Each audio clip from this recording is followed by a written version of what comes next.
At ayan na nga guys, nabuhay na yung Ford na ginawa Ranger, tumakbo na. Pinalitan natin ng clutch master at reverse bearing. Ayan. Maiksi lang tong video na to, inedit ko lang kasi medyo mahaba yung video.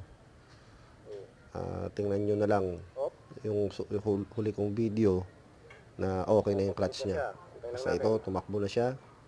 Okay na. At umaatras na siya, oh. Good job tayo pare-parehas. Ayan. Kita nyo naman, paatras na siya. Ayan na. Pinutol ko na yung video dito nung umabante na siya. Kasi masyado mahaba yung video eh. Tingnan nyo na lang yung susunod. Yung pinakahuling video ko na papakita ko sa inyo na okay na talaga yung clutch niya. Okay guys? Hanggang dito na lang muna.